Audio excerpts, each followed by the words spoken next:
علیکم ورحمۃ اللہ وبرکاتہ۔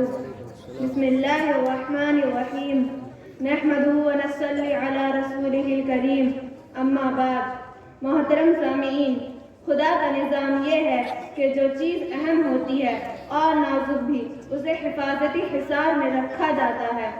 انسان کے ہاتھ پاؤں پر کوئی حصار نہیں رکھا گیا، لیکن دماغ کو سخت ہڈیوں والی کھوپڑی کے اندر رکھا گیا ہے کہ زیادہ سے زیادہ اس کا تحفظ ہو سکے۔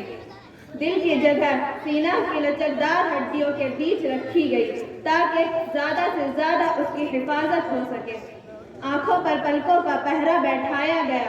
یہ ان اعضاء کی تحقیر ہے یا ان کی حفاظت، بلکہ ان کا اعزاز۔ نباتات ہی کو دیکھیے، اگر عام پردویز چھلکوں کا لباس نہ ہوتا تو کیا مکھیوں اور بھیڑوں سے بچ کر وہ انسانوں کے ہاتھ آ سکتا؟ اگر چاول اور گیہوں کے دانوں پر ان کی حفاظت کے لیے چھلکے نہ ہوتے تو انسان انہیں اپنی خوراک بنا بھی سکتا۔ خود انسانی معاشرہ میں دیکھیے، ملک کا ایک عام شہری کھلے عام ہر جگہ آمد و رفت کرتا ہے، نہ اس کے ساتھ سیکیورٹی گارڈ ہے، نہ اس کی رہائش گاہ پر پہرے دار ہے، جبکہ اہم شخصیتوں کے لیے تحفظ کا خصوصی نظم کیا جاتا ہے۔ مردوں اور عورتوں میں عورتیں حفاظت کی زیادہ محتاج ہے۔ خدا نے ان کو مردوں کے لیے وجہ کشش بنایا ہے، اسی لیے ان کی تراش و خراش میں حسن کاری اور لطافت کو قدم قدم پر ملحوظ رکھا گیا ہے۔ اور لطافت نزاکت کو چاہتی ہے، اسی لیے بھینس اور بیل تو لطافت سے خالی ہے، مگر خدا نے ہرن کو نازک اندام اور سبک فرام بنایا ہے۔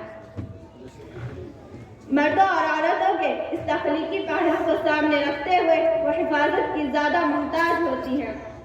اگر کسی کا لڑکا شہر جائے، اسے 4 بجے شام کو آ جانا چاہیے تھا، لیکن وہ رات کے 10 بجے لوٹے تو اس سے گھبراہٹ نہیں پیدا ہوتی۔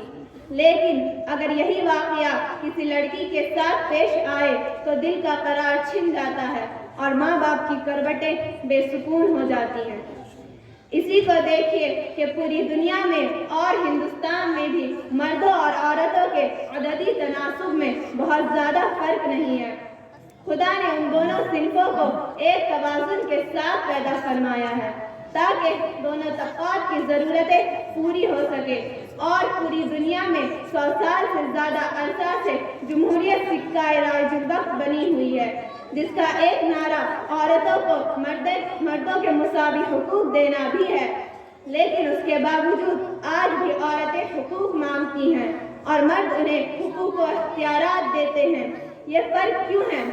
کیوں امریکہ و روس میں آج تک کوئی خاتون صدر نہیں بن سکی اور یورپ میں مارگریٹ تھیچر کے علاوہ کوئی خاتون وزارت عظمیٰ کے عہدے پر نہیں پہنچ سکی؟ یہ ظلم و حق تلفی کا معاملہ نہیں ہے، یہ قانون فطرت کا فیصلہ ہے۔ خدا نے خود دونوں کی صلاحیتوں میں فرق رکھا ہے اور صلاحیتوں کے لحاظ سے دائرہ کار متعین کیا ہے۔ پردہ بھی اسی فرق کا ایک حصہ ہے۔ جانور بھی کھاتے پیتے ہیں اور شہوانی جذبات رکھتے ہیں، لیکن ان کی فطرت لباس کی تصور سے آری ہے۔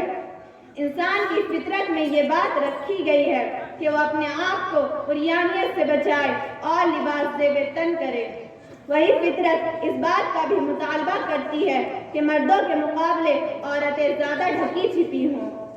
فرض کیجئے 2 لڑکیاں راستے سے گزر رہی ہے، ایک لڑکی کا لباس چست اور شوق ہو، اس کا سر کھلا ہو، اس کے بازو کھلے ہوں، دوسری لڑکی کا سر سے پاؤں تک نقاب ہو یا کم سے کم ڈھیلا ڈھالا لباس اور سر پر دوپٹہ ہو، تو اوباش قسم کے لڑکے ان میں سے کس کو چھیڑنے کی کوشش کریں گے؟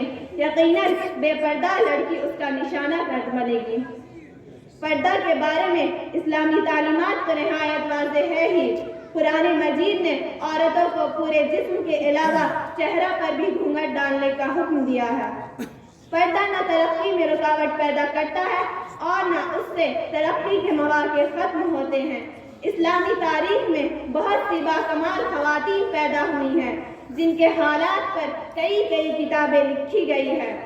اسلام نے مردوں کی طرح عورتوں کو بھی علم حاصل کرنے کی اجازت دی ہے۔